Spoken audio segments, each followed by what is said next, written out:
नमस्कार दोस्तों, एक बार फिर से आज आपके सामने हाजिर हूँ एक बहुत सुंदर कहानी के साथ और बहुत शिक्षाप्रद कहानी भी है ये।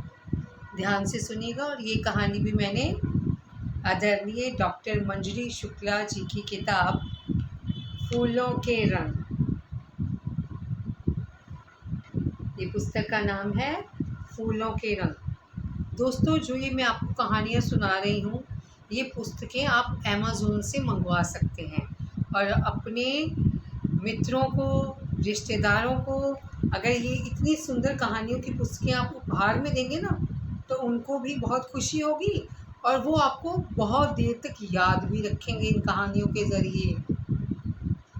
तो इन कहानियों को खुद भी सुनिए और दूसरों को भी सुनवाइए और पढ़ने का मौका भी दीजिए। इन किताबों को खरीदिए। तो मेरी कहानी है जो मैं आज आपके लिए लाई हूँ इस किताब से, डॉक्टर मंजरी शुक्ला जी की। उसका नाम है गलती। फिर तुमने आज एक प्लेट तोड़ दी। पता है दिन भर में कितना नुकसान करते हो तुम? कहते हुए पापा का चेहरा गुस्से से तमतमा गया। पर पापा, मैंने नहीं तोड़ी है यह प्लेट, कहते हुए 8 साल का मिंकू फफक पड़ा।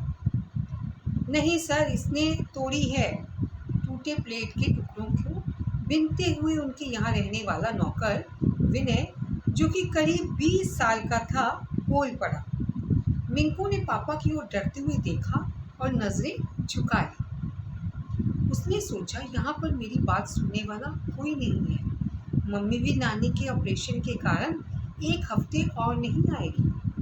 पापा तेज आवाज में बोले, बेचारा विनय घर का कितना काम करता है और ऊपर से तुम तोड़ फोड़ मचाकर इतना काम 10 गुना ज़्यादा बढ़ा देते हो।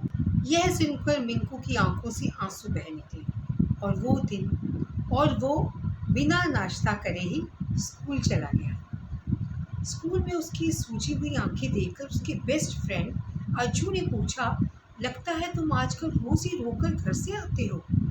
मुझे तो बताओ कि हुआ क्या है। यह सुनकर मिंकू की आंखें भर आई और वो धीमे से बोला, हमारा नया नौकर विनय मुझसे पापा की अलमारी से पैसे चुराने के लिए कहता है और जब मैं उससे कहता हूँ कि मैं चोरी नहीं करूँगा, तो वो घर का कीमती सामान तोड़कर मुझ पर झूठा इल्ज़ाम लगा देता है और पापा मुझे बहुत डांटते हैं। देखिए, वो छोटे से बच्चे के मन की व्यथा, जो गलत काम करना नहीं चाहता, पर उसके पापा भी उसे अभी समझ नहीं पा रहे। अज्जू यह सुनकर सन रह गया और वो बोला, तो क्या पापा और मम्मी तेरी बात नहीं सुनते? मिंकू आंसू पोंछते हुए बोला, मम्मी तो नानी के पास गई है ना, उनकी देखभाल करने, और पापा की विनय बहुत सेवा करता है और उनसे बहुत मीठी मीठी बातें करता रहता है, इसलिए पापा को लगता है कि मैं झूठ बोल रहा हूँ। ठीक है, तुम फिक्र मत करो, मैं अपने पापा के साथ आज तुम्हारे घर आऊँगा और मेरे पापा तुम्हारे पापा को सब सच बता देंगे। यह सुनकर मिंकू घबराते हुए बोला, प्लीज़ ऐसा बिल्कुल मत करना, वरना वो मुझे और डांटेंगे। और यह कहकर वो अपने बैग से पेन कॉपी निकालने लगा। अज्जू मिंकू की हालत देखकर बहुत दुखी था, पर वो समझ नहीं पा रहा था कि वो मिंकू की मदद कैसे करे। शाम को जब स्कूल से मिंकू घर पहुंचा, तो विनय रोज की तरह उससे बोला, मैं आखिरी बार पूछ रहा हूँ कि तुम पापा की अलमारी से पैसे चुराकर मुझे दोगे या नहीं। मैं चोरी नहीं करूँगा, चोरी करना बुरी बात है, मिंकू धीरे से बोला। ठीक है, तो देखो अब मैं क्या करता हूँ। और थोड़ी ही देर बाद जब ऑफिस से पापा घर लौटकर आए, तो देखा कि विनय के माथे पर लाल लाल निशान थे और उसके हाथों में भी पट्टी बंधी हुई थी। वो यह देखकर घबरा गए और बोले, इतनी चोट कैसे लग गई तुम्हें? विनय बोला, क्या बताऊं सर, मिंकू बाबा ने दूध मांगा और जब मुझे गरमाने में थोड़ा समय लगा, तो उन्होंने अपने स्कूल के क्रिकेट बैट से मेरे सिर और हाथ पर बहुत ज़ोर ज़ोर से मारा। यह सुनकर पापा का गुस्सा 7वें आसमान पर पहुंच गया और वो तेज़ी से बोले, मिंकू। तो मिंकू तो जाहिर सी बात है डर गया था, क्योंकि इतने दिनों से उसके मन पर बहुत बोझ भी था। तो तुम इतने बड़े हो, तुमने क्यों नहीं रोका उसे? पापा ने विनय से कहा। सर, मेरे रोकने से कहीं उनको चोट ना लग जाए, मैं इसलिए मार खाता रहा। यह सुनकर पापा ने आव देखा ना ताप और एक जोरदार चांटा मिंकू के कोमल गोरे गालों पर चढ़ दिया। मिंकू रोता हुआ अपने कमरे में भाग गया और बिना कुछ खाए पिए भूखा ही सो गया। भूख और डर के कारण मिंकू को दूसरे दिन सुबह बहुत तेज बुखार आ गया। जब पापा सुबह उसे उठाने आए तो उसका गर्म माथा देखकर घबरा गए और फौरन उसे दवाई देते हुए बोले, बेटा, तुम तो मेरे सबसे अच्छे बच्चे हो, पर तुम्हें क्या अपने से इतने बड़े विनय भैया को बैट से मारना चाहिए था? मिंकू ने पापा का हाथ पकड़ लिया और रोने लगा। वो जानता था कि बोलने से भी कोई मतलब नहीं था, इसलिए वो चुपचाप बिना अपनी सफाई में कुछ कहे लेटा हुआ मम्मी को याद करता रहा। आज इतवार था तो पापा घर में ही थे। थोड़ी ही देर बाद उसका दोस्त अज्जू अपने बड़े भाई के साथ उससे मिलने आया। अज्जू को भी उसके पापा उसके बेटे के समान ही प्यार करते थे, इसलिए वो बोले, विनय को तो बहुत चोट लगी है, इसलिए मैं तुम दोनों के लिए गर्मा गर्म समोसे सामने हीरा हलवाई की दुकान से लाता हूँ। यह सुनकर अज्जू का भाई बोला, फिर तो संडे का पूरा मज़ा आ जाएगा अंकल, और साथ में थोड़ी जलेबी भी लेते आइएगा। हाँ हाँ बिल्कुल, कहते हुए पापा घर से बाहर निकल गए। उनके जाते ही अज्जू के भाई शिबू ने दरवाज़ा अंदर से बंद कर लिया और अपने बैग में से मोबाइल फ़ोन निकाल कर उसका वीडियो ऑन करते हुए बोला, इसे मैं इस गुलदस्ते के पीछे रख देता हूँ और हम दोनों भी तुम्हारे पापा के पीछे पीछे जा रहे हैं। तब तक तुम विनय से सारी बातें पूछ लो ताकि हम इसे इस घर से निकाल सकें। यह सुनकर मिंकू के भोले चेहरे पर मुस्कान आ गई। उन दोनों के घर से बाहर निकलते ही मिंकू ने विनय को आवाज़ देकर बुलाया और बोला, विनय भैया, अगर मैं तुमको पैसे दूंगा तब क्या तुम घर का सामान तोड़ना बंद कर दोगे? हाँ, क्यों नहीं, बस तुम मुझे पापा की अलमारी से रोज़ थोड़े थोड़े पैसे निकाल कर देते रहा करो, फिर देखना मैं कभी भी कोई सामान तोड़कर तुम्हारे ऊपर झूठा इल्ज़ाम नहीं लगवाऊंगा। और ये तुम्हारे माथे पर लाल और नीले निशान कैसे हैं, जबकि मैंने तो तुम्हें नहीं मारा?